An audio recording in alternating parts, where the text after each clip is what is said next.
ഈ എട്ടുകാലി പോലെ ഇരിക്കുന്ന പൂവിന്റെ പേരാണ് ബീച്ച് സ്പൈഡർ ലില്ലി. അപ്പോൾ ഈ ചെടി മോണോകോട്ട് ക്ലാസ്സിലെ അമരലിഡേസിയ ഫാമിലിയിലെ ഹൈമെനോകാലിസ് ലിറ്റോറാലിസ് എന്ന സ്പീഷീസ് ആണ്. കാണാൻ ഇതുപോലെ തന്നെ സിമിലാരിറ്റി ഉള്ള വേറൊരു സ്പീഷീസ് കൂടിയുണ്ട്, ഹൈമെനോകാലിസ് കരീബിയ. അതിന്റെ ഇലയ്ക്ക് ഇതിനേക്കാളും കുറച്ചും കൂടെ വ്യത്യാസമുണ്ട്. അത് കുറച്ചും കൂടെ ഇറക്റ്റ് ആയിട്ടായിരിക്കും അതിന്റെ ഇല നിൽക്കുന്നത്. അങ്ങനെയാണ് എനിക്ക് കിട്ടിയേക്കുന്ന ഒരു ഇൻഫർമേഷൻ. ഇത് ലിറ്റോറാലിസ് ആണെന്ന് കൺഫേം ചെയ്യാൻ അത് മാത്രമല്ല കാരണം, ലിറ്റോറാലിസിന്റെ പൂവിന് ഒരു വാനില ഫ്ലേവേർഡ് സുഗന്ധമുണ്ട്. അത് ആക്ച്വലി ഇതിനുണ്ടായിരുന്നു. അപ്പോൾ ഈ രണ്ട് കാരണം കൊണ്ടാണ് ഇത് ലിറ്ററാലിസ് ആണെന്ന് നമ്മൾ കൺഫേം ചെയ്തേക്കുന്നത്. അപ്പോൾ ഇനി ഇതിൻ്റെ ഒരു കോമൺ നെയിംസിലേക്ക് വരാം. അപ്പോൾ ഇതിൻ്റെ കോമൺ നെയിംസ് പറഞ്ഞു കഴിഞ്ഞിട്ടുണ്ടെങ്കിൽ ബീച്ച് സ്പൈഡർ ലില്ലി, അത് നമ്മൾ ആദ്യമേ പറഞ്ഞിരുന്നു. പിന്നെ സ്പൈഡർ ലില്ലി, പിന്നെ സ്പാനിഷിൽ വിളിക്കുന്നത് ലിറിയോ ഡെ പ്ലായ എന്നാണ്. ഇതിൻ്റെ ഒരു പ്ലാന്റ് ഡിസ്ക്രിപ്ഷൻ പറയുകയാണെങ്കിൽ ഒരു 60 to 70 സെൻറ്റിമീറ്റർ വരെ ഹൈറ്റ് വയ്ക്കുന്ന ഒരു ചെടിയാണിത്.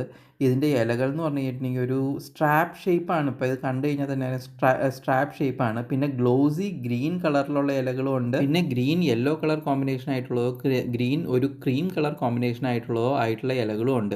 അപ്പോൾ നമുക്ക് ഇവിടെ ഉള്ളത് ഗ്രീൻ യെല്ലോ കളർ കോമ്പിനേഷൻ. നല്ല സുഗന്ധമാണ്, നല്ല തൂവെള്ള കളറാണ്, ഒരു വാനില ഫ്ലേവേർഡ് ആയിട്ടുള്ള സ്മെല്ലാണ് ഇതിനുള്ളത്. പിന്നെ ഇതിൻ്റെ സെൻട്രൽ കപ്പും പിന്നെ ആ ഫിലമെന്റ്സ് ഒക്കെ കൂടി കാണുമ്പോൾ ഒരു എട്ടുകാരിയുടെ ഷേപ്പ് ഉണ്ട്. അത് വെച്ചിട്ടാണ് ഇതിൻ്റെ പേര് ഇട്ടേക്കുന്നതെന്നാണ് വിശ്വസിക്കുന്നത്. ട്രോപ്പിക്കൽ ക്ലൈമറ്റ്സിൽ എല്ലാ കാലത്തും പൂവുണ്ടാവും എന്നാണ് അറിയാൻ കഴിഞ്ഞത്. പക്ഷേ ഇവിടെ ഇപ്പോൾ ആദ്യമായിട്ടാണ് ഇതിൻ്റെ അകത്ത് പൂവുണ്ടാവുന്നത്. ഇതിൻ്റെ സീഡ്സ് ഒരു ക്യാപ്സ്യൂൾ ഷേപ്പിലാണ് ഇരിക്കുന്നതെന്നാണ് എനിക്ക് കിട്ടിയേക്കുന്ന ഒരു ഇൻഫർമേഷൻ. പക്ഷേ ഞാൻ ഇതേപോലെ ഇതിൻ്റെ അകത്ത് അങ്ങനെ ഒരു സീഡ് കണ്ടിട്ടില്ല. ഇതിൻ്റെ ഒരു നേറ്റീവ് റേഞ്ച് എന്ന് പറഞ്ഞു കഴിഞ്ഞിട്ടുണ്ടെങ്കിൽ ലാറ്റിൻ അമേരിക്കൻ കോസ്റ്റൽ റീജിയൻസ് ആണ്. അതായത് മെക്സിക്കോ, സെൻട്രൽ അമേരിക്ക, പിന്നെ കൂടുതലായിട്ടും സൗത്ത് അമേരിക്കയിലെ നോർത്തേൺ പാർട്സ്. എന്നിരുന്നാലും ഇതിപ്പോൾ ഇന്ത്യയിലും ശ്രീലങ്കയിലും സൗത്ത് ഈസ്റ്റ് ഏഷ്യയിലും പസഫിക് ഐലൻഡ്സിലും പിന്നെ ആഫ്രിക്കയിലെ തന്നെ പല പാർട്സിലും ഇത് കണ്ടുവരുന്നുണ്ട്. മെയിനായിട്ടും ഗാർഡൻ പ്ലാന്റ് ആയിട്ടാണ് ഇവിടെയൊക്കെ തന്നെ ഇൻട്രൊഡ്യൂസ് ചെയ്തേക്കുന്നത്. ഇനി ഇതിൻ്റെ ഒരു ഗ്രോയിങ് കണ്ടീഷൻസിലേക്ക് വരികയാണെങ്കിൽ ഇതിൻ്റെ ലൈറ്റ് എന്ന് പറഞ്ഞു കഴിഞ്ഞിട്ടുണ്ടെങ്കിൽ ഒരു ഫുൾ സൺലൈറ്റോ അല്ലെങ്കിൽ പാർഷ്യൽ ഷെയ്ഡോ ഇതിന് ഓക്കെയാണ്.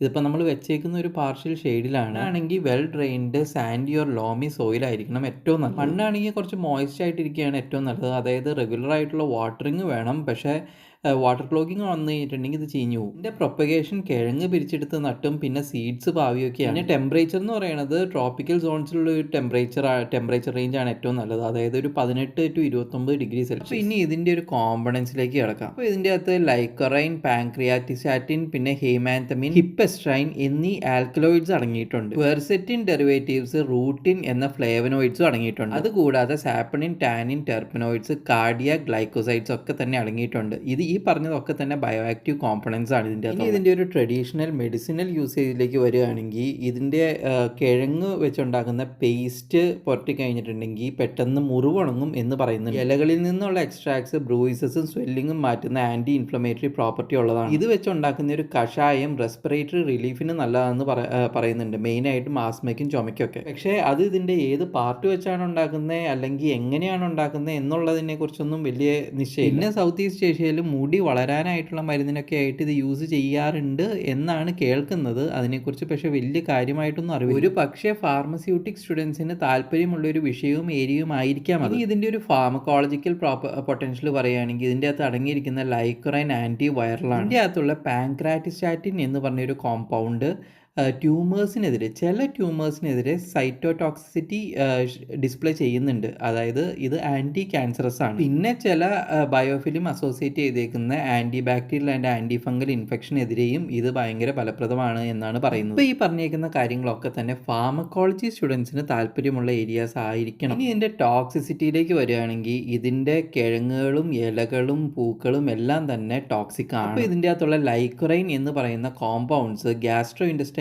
അപ്സെറ്റ്സ് ഉണ്ടാക്കും. അതുപോലെ തന്നെ നോസിയയും ഛർദ്ദലും ഒക്കെ തന്നെ അതിൻ്റെ കൂടെ തന്നെ ഉണ്ടാവും. ഇത് ഡയറക്റ്റ് ആയിട്ട് കഴിക്കുകയാണെങ്കിൽ മാത്രമാണ് ഈ സിംറ്റംസ് ഉണ്ടാവുക. ഇത് പെറ്റ്സ് കഴിക്കുകയാണെങ്കിൽ സിംറ്റംസ് ഒരു പക്ഷേ സിവിയർ ആയേക്കും. അതായത് വെറുതെ ഇത് തിളപ്പിച്ച് കുടിക്കാനോ വെറുതെ കഴിക്കാനോ ഒന്നും തന്നെ നിൽക്കരുത്. പിന്നെ ഇതിനൊരു പ്രത്യേക തരം പ്രോപ്പർട്ടി ഉണ്ട്. ഇതിൻ്റെ അകത്ത് അലിയോ കെമിക്കൽസ് അടങ്ങിയിട്ടുണ്ട്. അപ്പോൾ അതിൻ്റെ ഒരു പ്രോപ്പർട്ടി എന്താണെന്ന് വെച്ച് കഴിഞ്ഞിട്ടുണ്ടെങ്കിൽ ഈ ഹെർബിവോഴ്സ് ആയിട്ടുള്ള ചില മൃഗങ്ങളെയും അതുപോലെ തന്നെ നമ്മുടെ കൃഷികളൊക്കെ നശിപ്പിക്കുന്ന പെസ്റ്റിനെയും അകറ്റി നിർത്തും. അതായത് അത് ഈ ചെടി കഴിക്കത്തില്ല. അപ്പോൾ ഈ ചെടിയുടെ ഈ പ്രോപ്പർട്ടി ഒരു പക്ഷേ നാച്ചുറൽ ആയിട്ടുള്ള പെസ്റ്റിസൈഡ്സ് ഉണ്ടാക്കാൻ ഹെൽപ്ഫുൾ ആയിരിക്കും. ഇനി ഇപ്പോൾ ഈ മാർക്കറ്റിൽ ഇതിൻ്റെ എക്സ്ട്രാക്ട്സ് യൂസ് ചെയ്യുന്നുണ്ടോ എന്ന് ചോദിച്ചാൽ അതും എനിക്കറിയത്തില്ല. പക്ഷെ എന്താണെങ്കിലും നല്ലൊരു റിസർച്ച് ഐറ്റം തന്നെയാണ് ഈ ചെടി. കൂടാതെ ഇതിനൊരു യുണീക്ക് പ്രോപ്പർട്ടി കൂടിയുണ്ട്. ഓസ്ട്രേലിയയിൽ ഇത് ഒരു അഗ്നിശമനത്തിനായിട്ട് യൂസ് ചെയ്യുന്ന ഒരു പ്ലാന്റ് കൂടിയാണെന്നാണ് കേട്ടത്. അതായത് ഇതിനൊരു ഫയർ റിട്ടാർഡന്റ് പ്രോപ്പർട്ടി ഉണ്ട്. അതും ഒരു പക്ഷേ എവിടെയെങ്കിലുമൊക്കെ അപ്ലൈ ചെയ്യാൻ പറ്റുന്നതായിരിക്കും. പക്ഷേ ബിൽഡിംഗ് കൺസ്ട്രക്ട് ചെയ്യുമ്പോഴുള്ള ഒരു ഫയർ ആൻഡ് സേഫ്റ്റി മെഷേഴ്സിലൊക്കെ ഇത് യൂസ് ചെയ്യാൻ പറ്റുമായിരിക്കാം. പക്ഷെ അതിന് ഡെഫിനറ്റ് ആയിട്ടും പ്രോപ്പർ R&D ഒക്കെ വേണം. ഇനി ഇതിൻ്റെ ഒരു കൾച്ചറൽ സിഗ്നിഫിക്കൻസിലേക്ക് വരികയാണെങ്കിൽ ഇതിൻ്റെ വെള്ള കളർ കാരണമായിരിക്കണം ഇത് purity, transience and coastal റെസിലിയൻസിനെ represent ചെയ്യുന്ന ഒരു പുഷ്പമാണ്. ഫിലിപ്പൈൻസിൽ ഇതിന്റെ പേര് ബാക്കോങ് എന്നാണ്. ഇത് അവിടുത്തെ പാട്ടുകളിലും ട്രഡീഷണൽ ആയിട്ടുള്ള മെഡിസിൻസിലൊക്കെ യൂസ് ചെയ്യാറുണ്ട് എന്നാണ് അറിയാൻ കഴിയുന്നത്. പിന്നെ കേരളത്തിൽ ഇത് അമ്പലങ്ങളിലും അതുപോലെ തന്നെ തീരദേശ വീടുകളിലൊക്കെ നട്ടു വളർത്താറുണ്ട് എന്നാണ് പറയുന്നത്. പക്ഷെ ഞാൻ അത്രയും ശ്രദ്ധിച്ചിട്ടില്ല. മെയിനായിട്ട് ഇതിൻ്റെ ഒരു സ്വീറ്റ് ഫ്ലേവേർഡ് സ്മെല്ലും എസ്തെറ്റിക് ലുക്ക് കാരണമാണ് ഇത് ഇത്ര കോമൺ ആവാനുള്ള ഒരു കാരണം. അപ്പോൾ ഈ വീഡിയോയും ഇതിൻ്റെ അകത്ത് പറയുന്ന ഇൻഫർമേഷനും എല്ലാവർക്കും ഇഷ്ടപ്പെട്ടെന്ന് കരുതുന്നു. അപ്പോൾ ഇഷ്ടപ്പെട്ടെങ്കിൽ ലൈക്ക് ചെയ്യുക, ഷെയർ ചെയ്യുക, സബ്സ്ക്രൈബ് ചെയ്യുക, കമൻറ്റ് ചെയ്യുക.